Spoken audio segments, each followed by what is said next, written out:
Shalom Bapak Ibu dan Saudara sekalian, kita bersyukur hari ini kita telah sampai kepada hari ke-6 Renungan Pra-Pentakosta. Mari kita berdoa untuk mempersiapkan hati kita merenungkan firman Tuhan.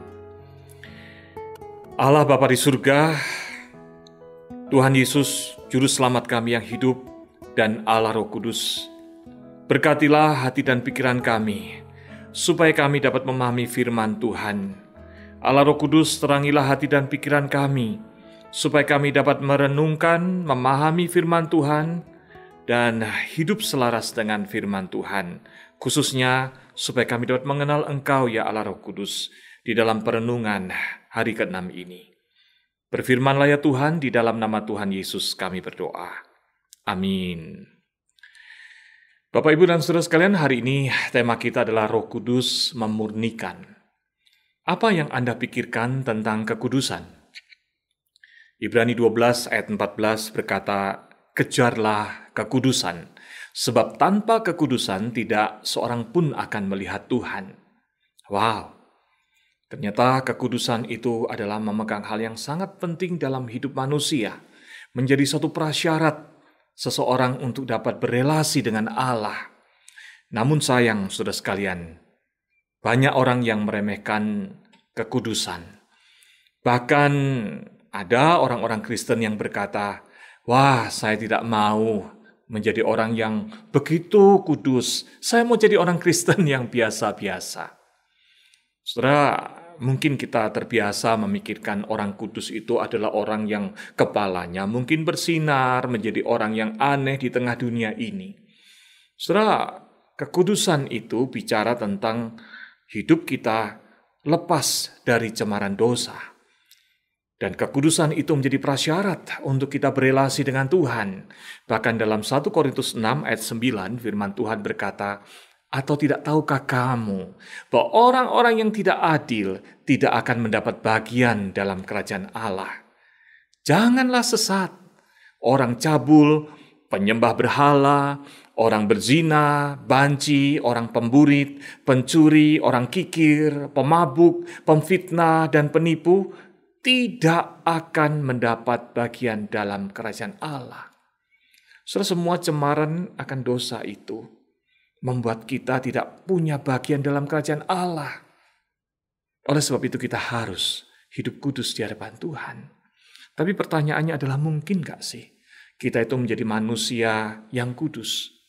Bukankah firman Tuhan mengatakan kita ini orang yang berdosa? Nah, disinilah saudara kita patut bersyukur. Puji Tuhan.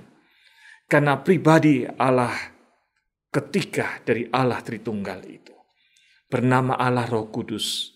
Sesuai dengan namanya, perannya adalah menguduskan manusia.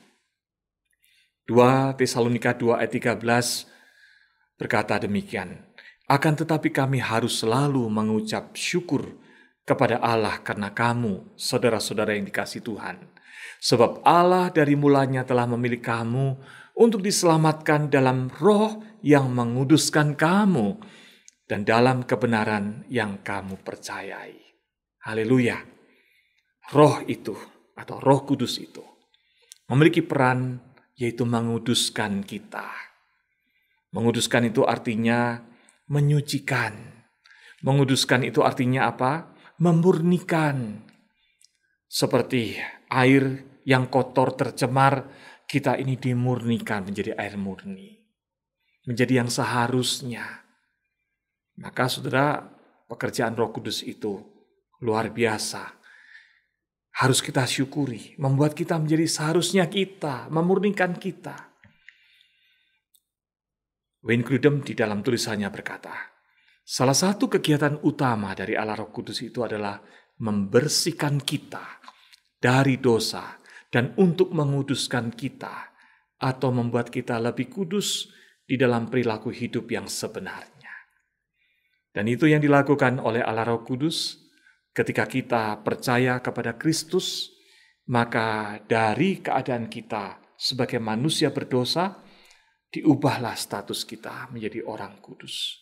Keberadaan kita diubah menjadi orang kudus. Itu poin pertama kita. Nah, pertanyaannya adalah, kalau Allah Roh Kudus itu sudah menguduskan kita. Mengapa di dalam Ibrani 12 ayat 14 dikatakan kejarlah kekudusan? Seolah-olah kekudusan itu adalah upaya manusia. Nah, benar saudara. Di dalam hal hidup kita telah menjadi orang yang telah dikuduskan, kita diberi tanggung jawab untuk terus menjaga hidup kita di dalam kekudusan.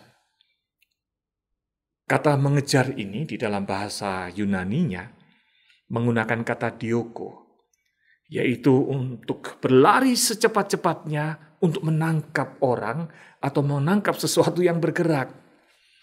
Saudara, kalau kita lari untuk mencapai garis finish dibandingkan dengan lari mengejar ketinggalan kereta, kira-kira lebih berat mana? Saudara, kalau kita lari mencapai garis finish, semakin kita lari, semakin kita dekat ke garis finish. Tapi dalam hal mengejar kekudusan, gambarannya itu adalah seperti berlari mengejar ketinggalan kereta. Sehingga ketika kita lari, keretanya juga lari. Maka kita terus-menerus harus berlari. Mengejar kekudusan itu adalah mengupayakan diri kita dengan segala cara berupaya untuk dapat hidup kudus. Tidak mudah, tetapi bersyukur.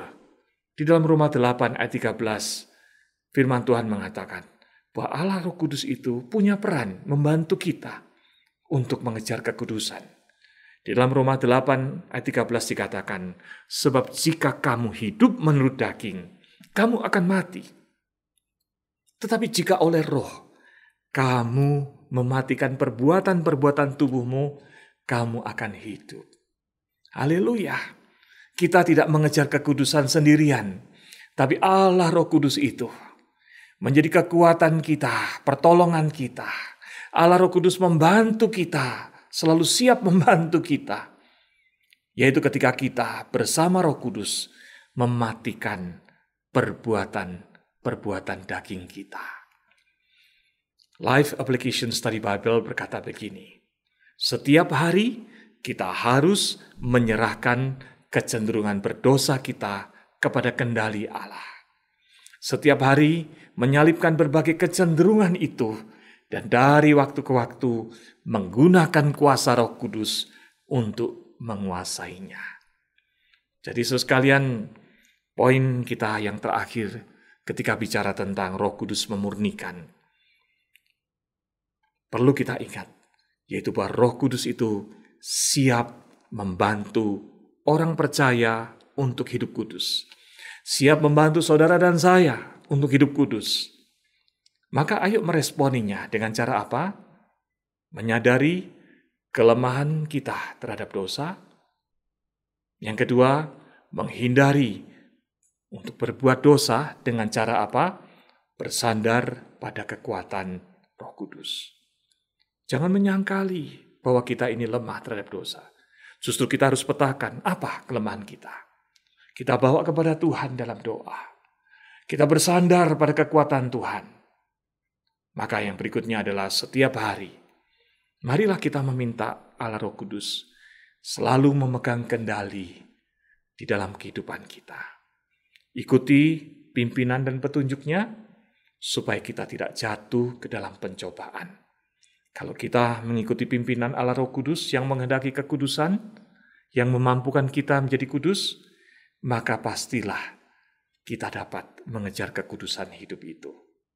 Nah, bersyukur Allah Roh Kudus selalu menemani hidup kita orang percaya.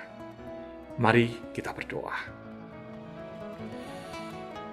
Allah Bapa di surga, Tuhan Yesus Juru Selamat kami yang hidup dan Allah Roh Kudus yang menguduskan kami.